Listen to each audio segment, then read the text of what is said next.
Assalamualaikum teman-teman pecinta digital marketing, dimanapun kalian berada. Apa kabar semuanya? Selamat berjumpa kembali dengan saya, Kina, di channel @kinaofficial. Pada kesempatan kali ini, kita akan membahas tentang apa itu SEO atau Search Engine Optimization. Dan juga saya akan menjelaskan juga lebih dalam lagi tentang manfaat dan penerapan dari SEO. Supaya teman-teman bisa meningkatkan yang namanya brand dari teman-teman dan juga bisa meningkatkan transaksi untuk yang namanya bisnis online atau di dalam dunia digital. Nah, penasaran? Apakah kalian siap? Yuk kita belajar. Banyak orang mengira SEO adalah cara agar website kita itu dapat yang namanya ranking teratas di Google. Nah, padahal konsep itu cuman hanya sebatas kulit aja loh teman-teman. Nah, jika teman-teman masuk lebih dalam lagi, ternyata Search Engine Optimization ini nggak hanya tentang bicara untuk ranking teratas. Nah, tapi kenyataannya SEO ini bisa untuk meningkatkan yang namanya kualitas dan kuantitas dari traffic yang masuk ke website dan blog kita. Itu artinya visitor atau pengunjung dari web kita tidak hanya asal mampir ke website kita, tapi kita juga bisa untuk meraih supaya website kita itu punya yang namanya brand yang tinggi dan juga bisa meningkatkan yang namanya angka transaksi. Pasti teman-teman makin tertarik dong untuk belajar yang namanya SEO, bukan? Gak perlu berlama-lama lagi, kita langsung aja masuk ke materi ya teman-teman. Yang pertama, kita masuk ke dalam yang namanya apa itu SEO. Sebelumnya mungkin teman-teman udah pernah dengar ya di luaran sana apa sih SEO. Nah, saya di sini akan menjelaskan kembali. SEO adalah kependekan dari Search Engine Optimization.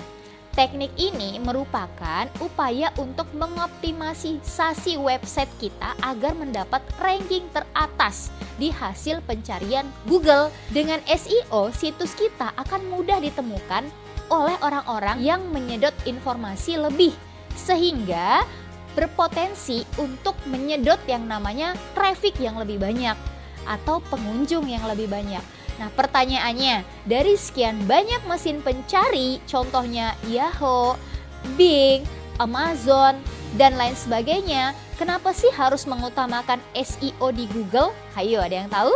Nah, jawabannya sederhana teman-teman.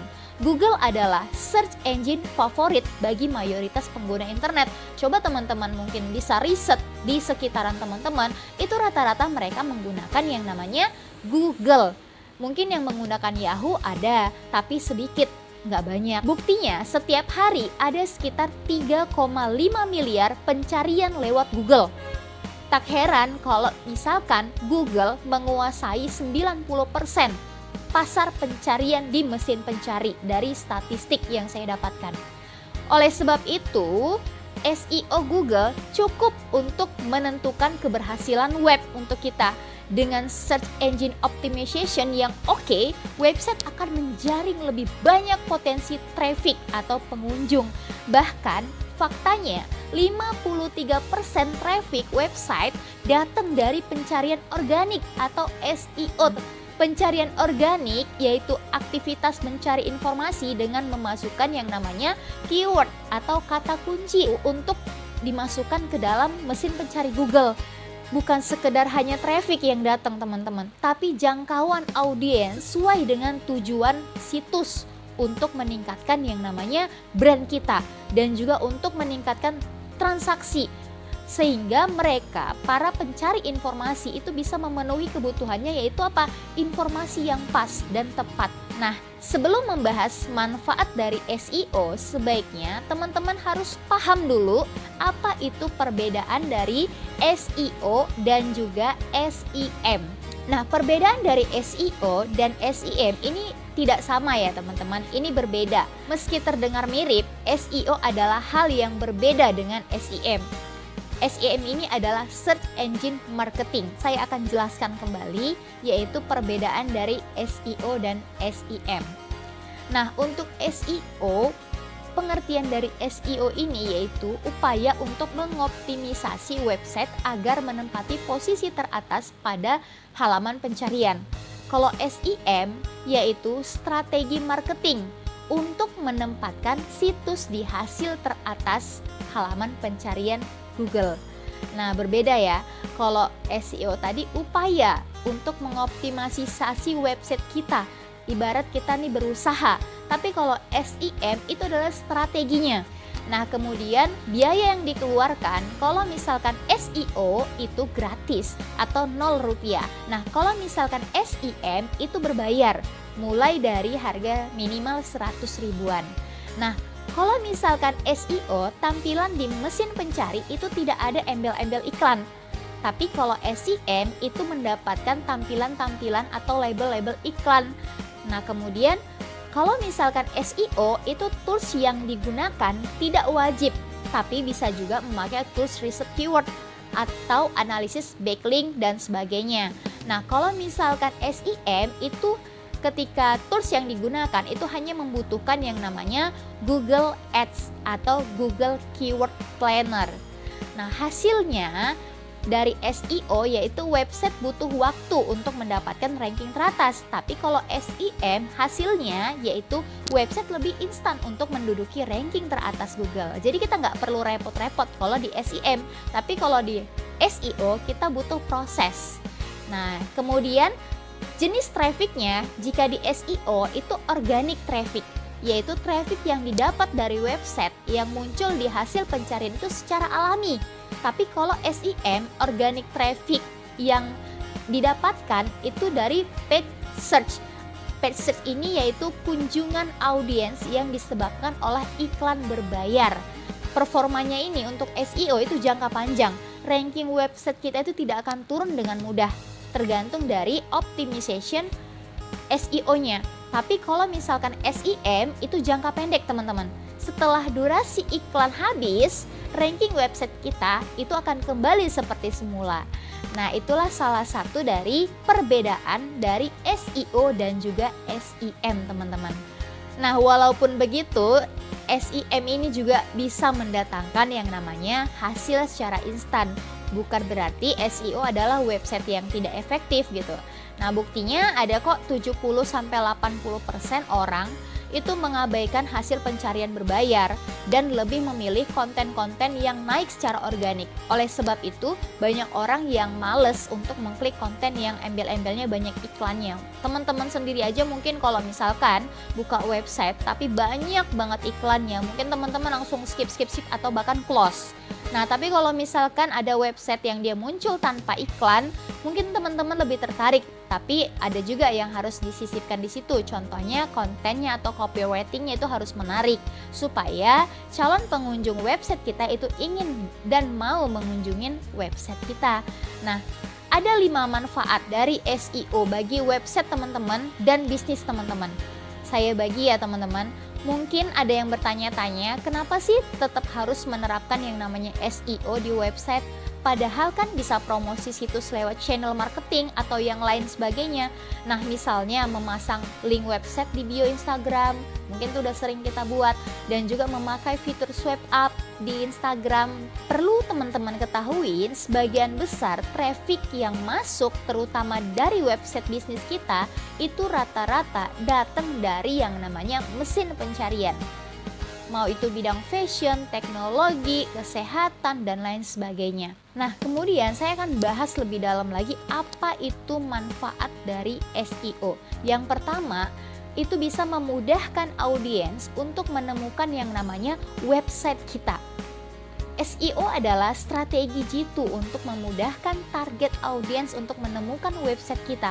Alasannya, search engine optimization memungkinkan situs kita itu di ranking di halaman pertama Google. Posisi ini jelas berpengaruh terhadap traffic, mengingat ada 75% orang yang males untuk scrolling ke halaman kedua dan seterusnya. Nah, ibarat seperti membuka kulkas yang penuh berisi dengan kaleng minuman, pasti teman-teman lebih memilih untuk mengambil kaleng di barisan pertama atau di barisan paling depan daripada teman-teman repot ke ujung-ujung untuk ngambil minuman yang di rak bagian belakang. Bener ya? Nah, itulah gambaran dari manfaat dari SEO yang pertama. Manfaat dari SEO yang kedua yaitu menjaring target audiens yang tepat. Tak hanya membantu audiens untuk menemukan website yang mereka cari, SEO di Google juga memungkinkan teman-teman untuk menjaring target audiens yang tepat sasaran. Nah, alasannya kenapa seperti itu? Nah, alasannya kita bisa membidik kata kunci sesuai dengan search intent atau tujuan audiens yang mau kita sasar di Google. Misalnya, search intent website kita adalah untuk mengedukasi audiens terkait informasi-informasi tertentu. Contohnya misalkan tentang yang namanya perlengkapan sholat atau perlengkapan ibadah. Nah, kita bisa sebagai pembisnis nih, kita bisa riset pasar dulu bahwasanya mereka ketika contoh saya menjual yang namanya produk mukena. Nah, ketika mereka membutuhkan yang namanya mukena, pasti mereka mencari kata-kata kunci. Contohnya perlengkapan sholat atau misalkan perlengkapan Idul Adha atau misalkan perlengkapan Idul Fitri atau perlengkapan Ramadan. Nah, itu bisa kita bidik untuk yang namanya keyword-keyword untuk kita gunakan. Nah, sehingga ketika mereka mencari perlengkapan Ramadan, muncul yang namanya mukena kita. Nah, atau website tentang mukena kita. Nah, itulah salah satu yang dinamakan dengan manfaat dari SEO. Nah, alhasil teman-teman bisa buat konten atau blog seputar tentang manfaat. Contoh manfaat dari mukena. Contoh, mukena ini sangat adem dan dingin digunakan, apalagi ketika digunakan ketika tarawih. Nah, kemudian bahannya juga nyaman dipakai, tidak panas. Nah, bahannya juga dibuat dengan bahan premium dan jahitan yang rapi. Dan kita edifikasi tentang manfaat-manfaat dari produk kita. Sekaligus menginfokan bahwa brand kita ini yaitu mengandung zat-zat yang bagus, contohnya dari segi produksinya, atau dari segi bahannya, atau dari segi warnanya, atau dari segi modelnya. Nah, dengan menerapkan yang namanya teknik SEO. Konten ini tentunya berpotensi ditemukan oleh target audiens kita lewat yang namanya Google. Nah, ditambah lagi algoritma Google itu mengutamakan pengalaman pencarian yang unik. Ingat ya, yang unik. Artinya, algoritma Google akan menentukan rekomendasi konten yang muncul pada halaman pencarian yang ikut untuk mempertimbangkan karakteristik audiens. Nah, mulai dari lokasinya, histori penelusurannya, dan lain sebagainya. Artinya, dengan menerapkan search engine optimization, konten-konten website kita itu akan lebih berpotensi tampil di audiens kita untuk yang lebih mentargetkan lagi. Alhasil, peluang dari traffic dan konversi untuk web kita atau untuk penjualan kita itu pasti meningkat, teman-teman. Nah, manfaat yang ketiga yaitu membangun brand awareness. Mungkin udah sering ya teman-teman dengar ya, brand awareness. Nah, cara yang paling simpel yang bisa orang lakukan untuk menemukan produk yang mereka inginkan yaitu dengan mencari info di Google, teman-teman. Gak usah muluk-muluk deh, teman-teman. Kalau mau cari apapun itu pasti bukanya Mbah Google, bener ya? Nah, bahkan menurut review trackers itu ada 63% orang lebih memilih mencari produk di Google dibandingkan situs review lainnya. Itu artinya Google memanglah tempat strategis untuk memperkenalkan suatu produk atau membangun brand awareness. Jadi kalau misalkan produk kita itu udah ada di mesin pencari Google, orang rasanya tuh udah percaya aja gitu. Karena apa? Karena Google ini terpercaya. Karena Google ini orang udah beranggapan ini adalah perusahaan yang besar kalau misalkan udah ada di Google. Nah, contoh konten website yang kita buat juga udah ada yang muncul di halaman pertama Google. Ini kok brandnya tetap kurang populer ya? Nah, manfaat dari SEO ini memang gak didapat secara instan. Dia secara bertahap. Jadi teman-teman harus sabar. Jangan ketika hari ini udah muncul di Google, teman-teman berharap langsung banyak yang ingin beli. Itu belum bisa. Jadi kita bertahap. Di awal gak apa-apa, kita terus. Yang penting continue, konsisten. Nah, calon pelanggan baru percaya dan tertarik dengan brand kita itu setelah 3-5 kali menemukan konten yang kita buat. Ingat ya, 3-5 kali. Kalau masih sekali dia ngeliat, itu masih belum trust. Nah, jadi semakin sering website yang kita tampilkan di halaman pertama Google, untuk kata kunci yang relevan, nah semakin besar pula lah peluang dari brand awareness yang kita dapatkan. Kemudian kita masuk ke manfaat dari SEO yang keempat, yaitu sebagai investasi jangka panjang. Search Engine Optimization adalah investasi jangka panjang sebab SEO Google mampu memperbesar kesempatan bisnis teman-teman. Apalagi hasil pencarian yang relevan bisa mempengaruhi 39% keputusan calon pembeli.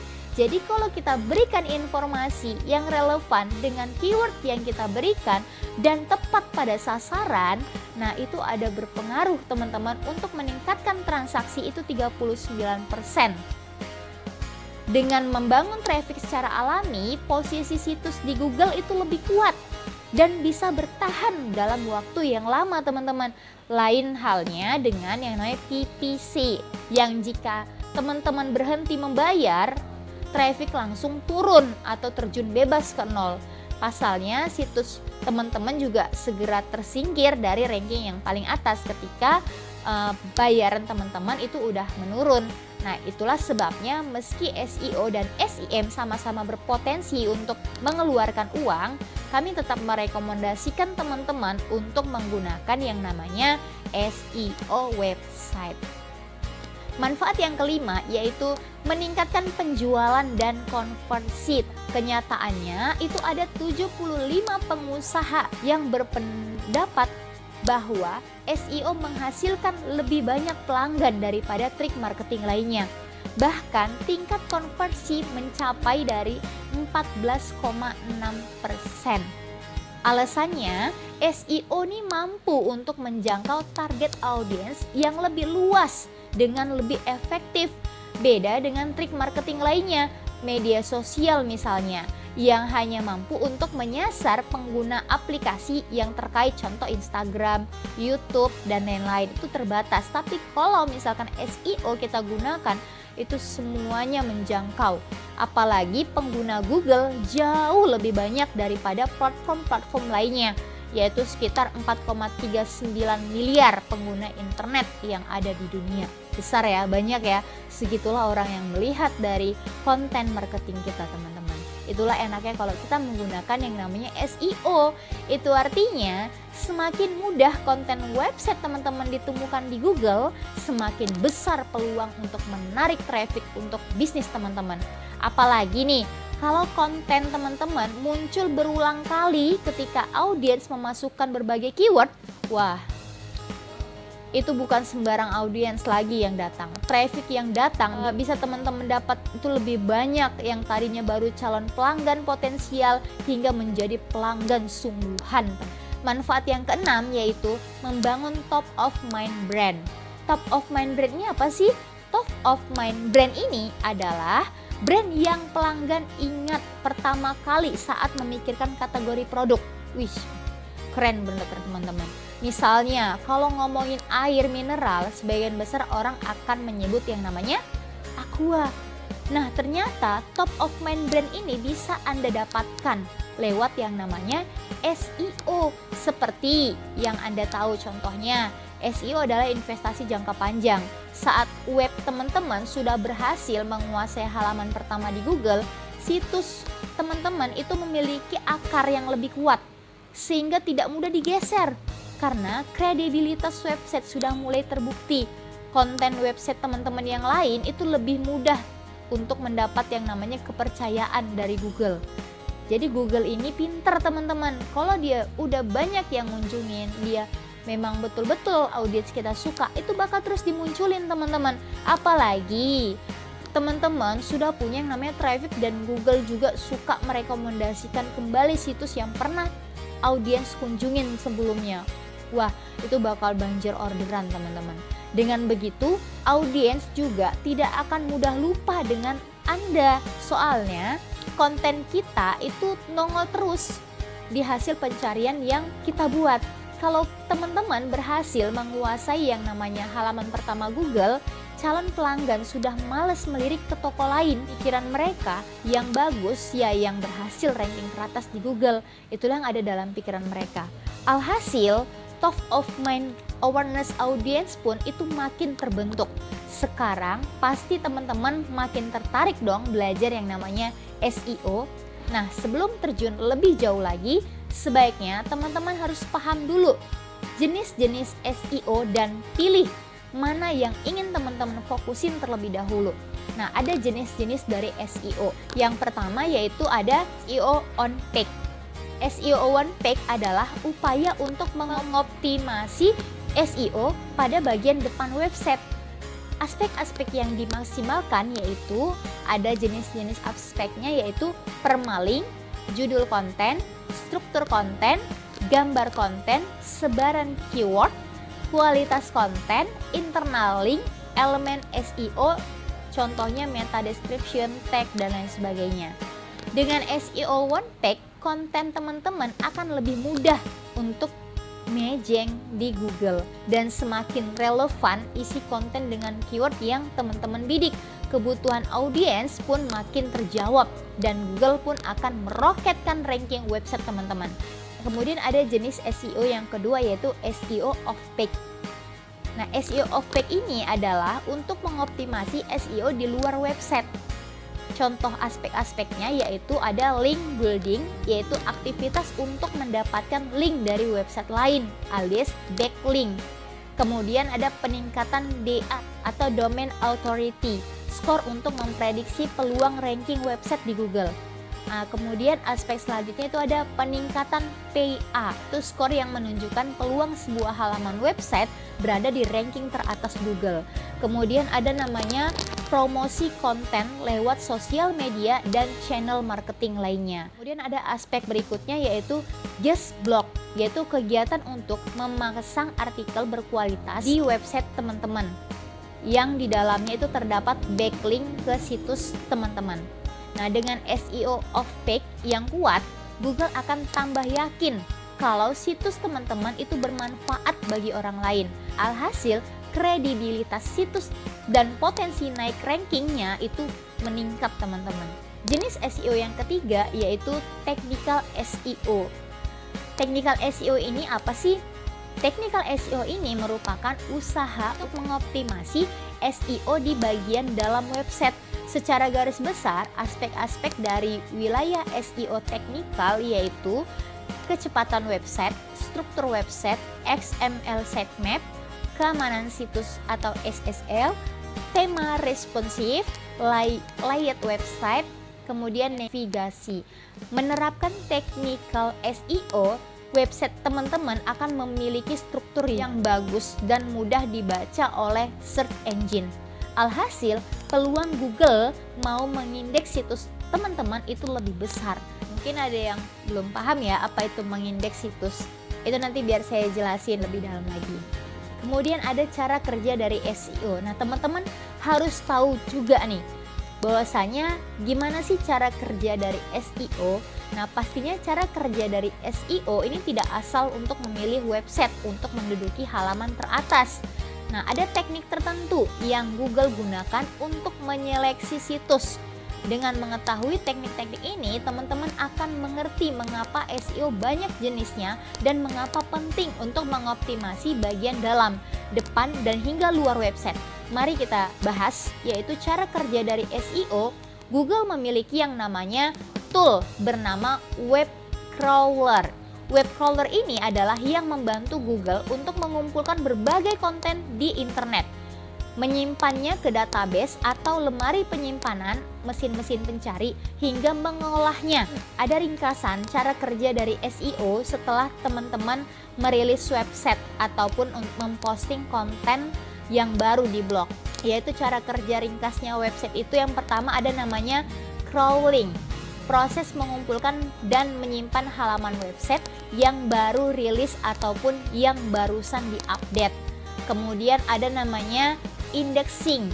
Proses indexing ini adalah proses saat Google mempelajari struktur website, kualitas dan relevansi konten bagi kebutuhan audiens serta kredibilitas setiap halaman website yang tersimpan dalam database. Nah, kemudian yang ketiga ada namanya pulling result atau ranking.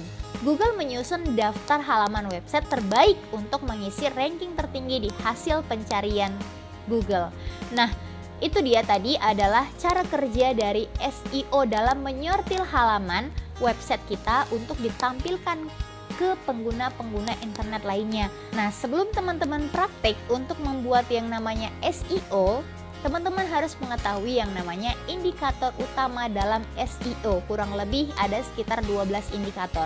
Nah, ini harus teman-teman kuasain ketika ingin membuat yang namanya SEO. Nanti kalau misalkan di lain waktu, bisa teman-teman praktik bersama saya membuat yang namanya SEO.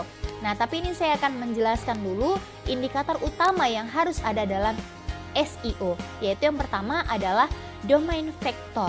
Domain adalah alamat suatu website, misalnya www.adkina.com. Sedangkan domain vectors yaitu hal-hal yang berkaitan dengan domain yang berdampak ke performa SEO kita. Nah, menangnya apa aja sih domain vektor ini? Nah, menangnya yaitu yang pertama, ejaan yang jelas dan mudah diketik. Dengan ejaan yang sederhana, nama domain akan lebih mudah diketik oleh audiens dan mengurangi yang namanya kemungkinan tipe. Calon konsumen kita itu lebih mudah untuk menemukan yang namanya domain kita. Kemudian yang kedua adalah ukuran domain. Domain yang panjang akan terlalu rumit untuk dipahami, baik Google dan audiens. Google juga bingung kadang kalau misalkan nama-namanya itu rumit dan panjang. Nah, jadi usahakan namanya simple dan mudah disampaikan atau mudah diketik. Nah, kemudian yang ketiga yaitu usia domain. Sebenarnya usia domain tidak terlalu berpengaruh bagi SEO. Namun, semakin teman-teman mengoptimasi website dari lama, SEO-nya juga akan semakin oke. Nah, kemudian yang keempat yaitu sejarah domain. Jika teman-teman membeli domain yang pernah dipakai dan punya sejarah kurang oke, banyak aktivitas spamnya contohnya, maka cukup pengaruh terhadap yang namanya performa SEO. Kesimpulannya, domain vektor ini adalah indikator SEO yang penting teman-teman perhatikan untuk mendapatkan domain yang terjamin. Jadi kita harus menyeleksi domain-domain yang mau kita buat. Nah, teman-teman bisa bikin nama domain sesuka hati teman-teman. Nah, kemudian mendaftarnya di contoh ada rumah web, ada niaga hoster, dan lain sebagainya. Nah, kemudian indikator yang kedua yaitu desain dan struktur website. Ini penting teman-teman. Karena tampilan utama ketika calon audiens kita mengunjungi yang namanya website kita itu melihat yang namanya desain dan struktur dari website kita.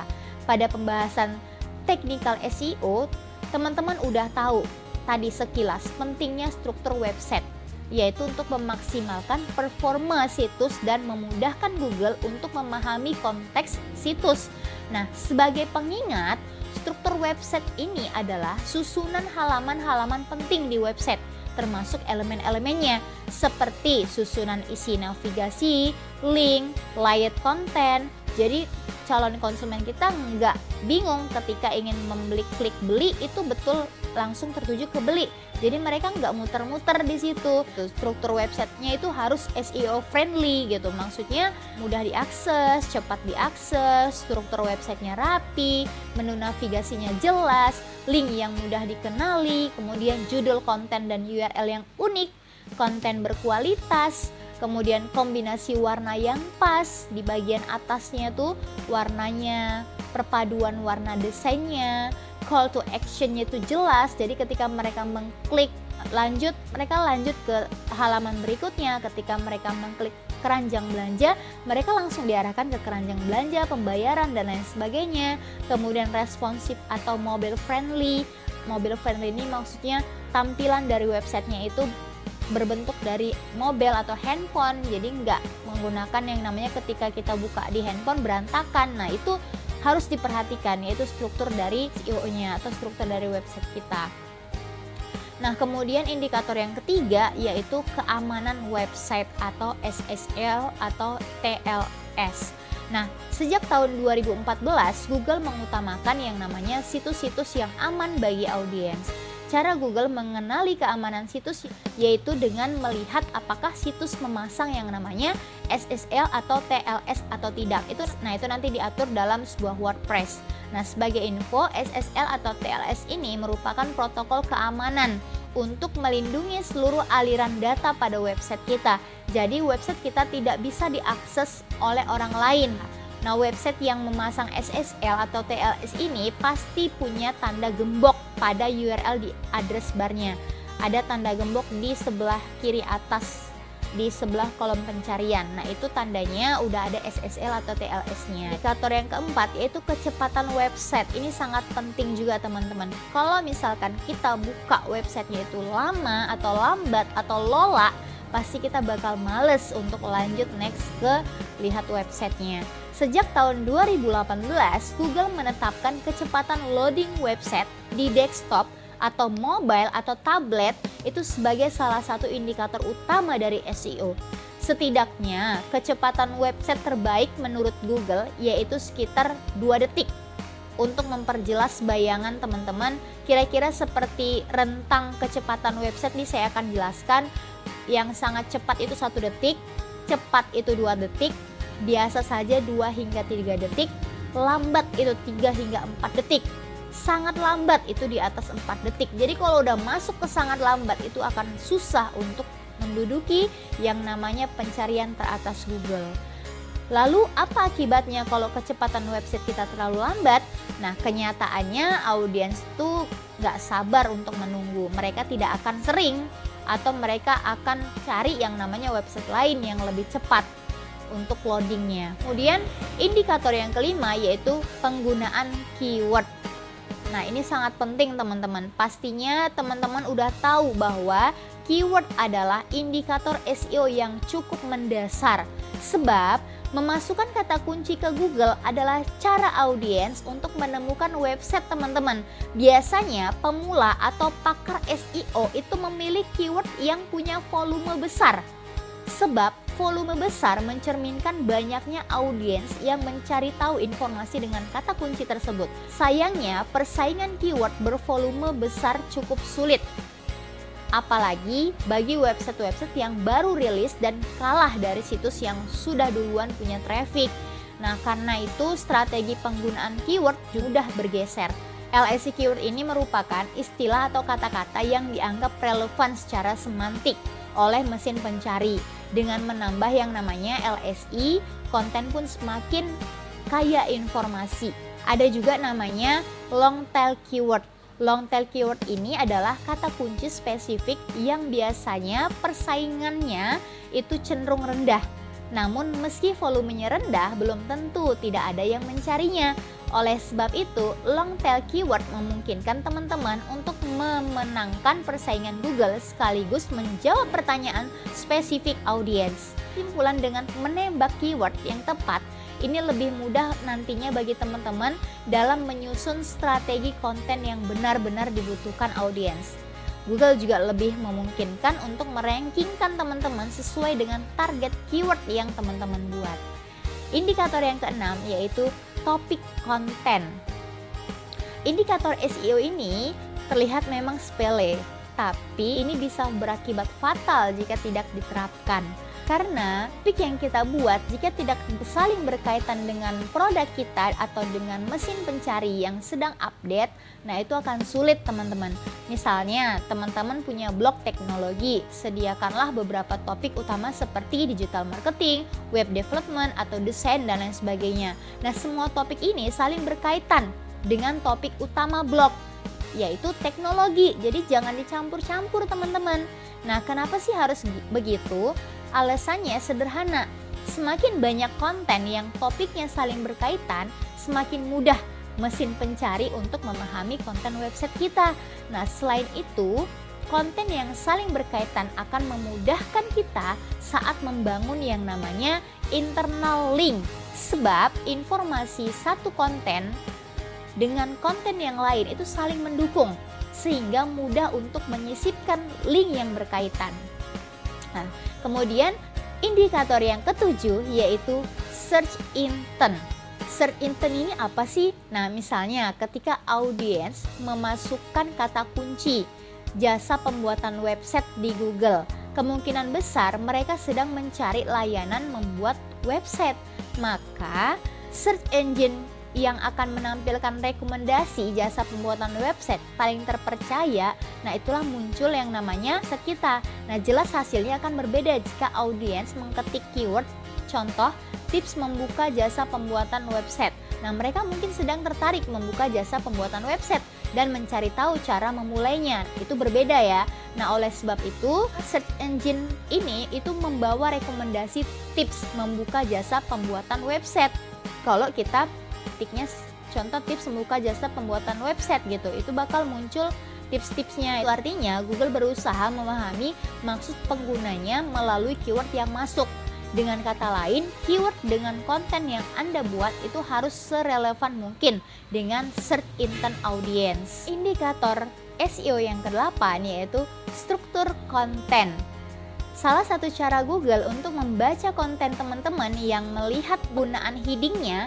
Nah, heading adalah judul dari bagian artikel yang berisi informasi tertentu. Penggunaan heading itu tidak sembarangan. Meski ada H1 atau judul utama konten hingga H6 atau subjudul, nah teman-teman harus memahami hierarkinya. Semakin mendekati H6, info yang teman-teman berikan itu harus semakin detail.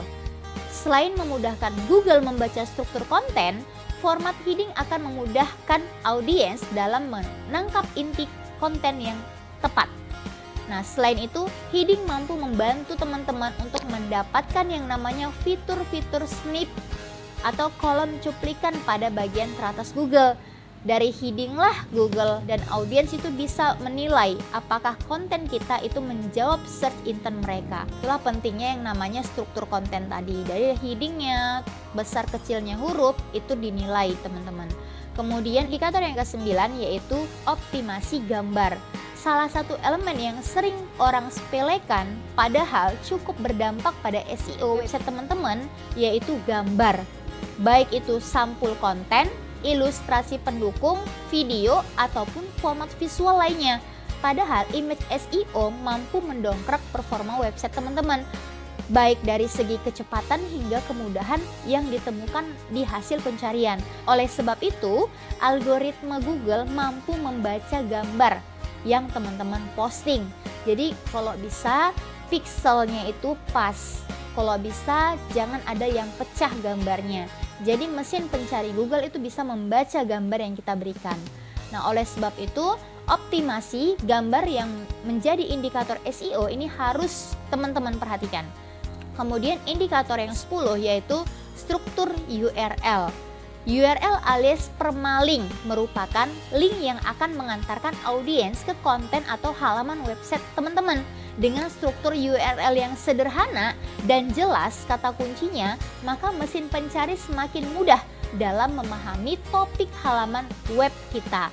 Itu sangat penting teman-teman. Jadi buat URL domain itu kalau bisa simple, padat, jelas, yang memang sudah mendeskripsikan tentang toko kita. Nah, kemudian yang ke-11 indikatornya yaitu meta tag. Apa sih meta tag ini? Meta tag ini terdiri dari title tag dan meta description. Title tag ini adalah judul artikel yang muncul di hasil pencarian.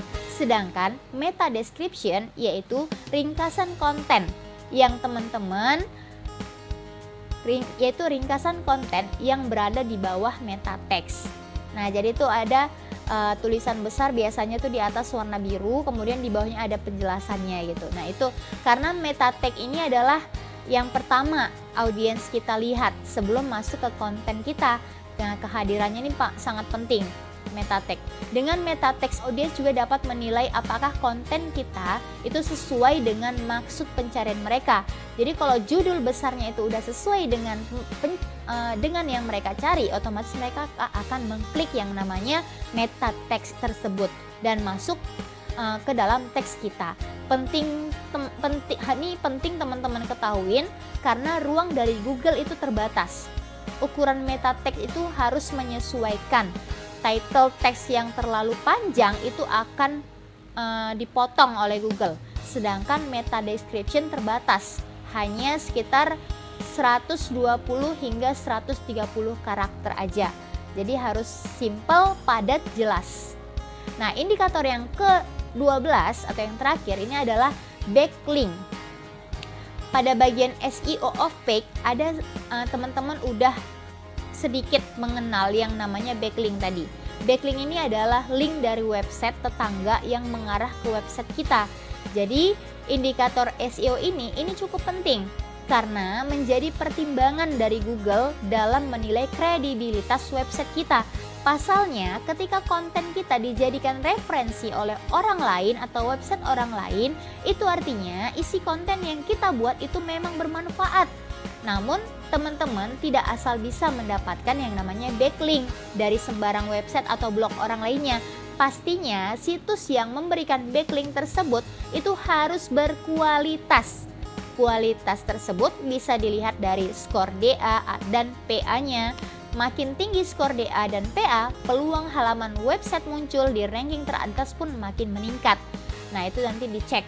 Kemudian ada indikator yang ke-13 yaitu web spam. Web spam ini apa sih? Web spam ini adalah komunikasi lewat website secara massal dan berlebihan. Misalnya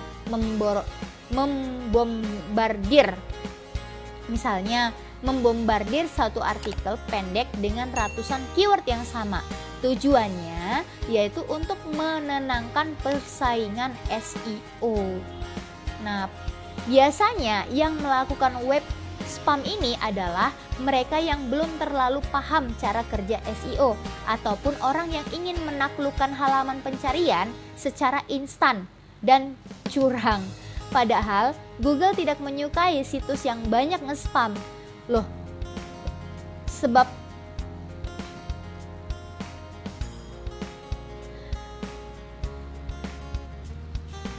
karena web spam ini akan merusak user experience audience dan sekaligus menurunkan kredibilitas website kita. Nah, ada beberapa jenis web spam yang sering teman-teman lakukan. Contohnya, content-based spam, yaitu aktivitas spam yang dilakukan pada konten. Seperti melakukan yang namanya keyword stuffing, memasukkan kata kunci secara berlebihan. Kemudian ada comment spam, yaitu spam pada kolom komentar website tetangga dengan memasukkan link website yang teman-teman punya. Kemudian ada link spam, merupakan kegiatan spam dengan membombardir platform tertentu dengan backlink yang berlebihan, baik itu di forum online, just blog, dan lain sebagainya. Nah, itu dia tadi pengertian dari SEO, manfaat dari SEO, cara kerja dari SEO.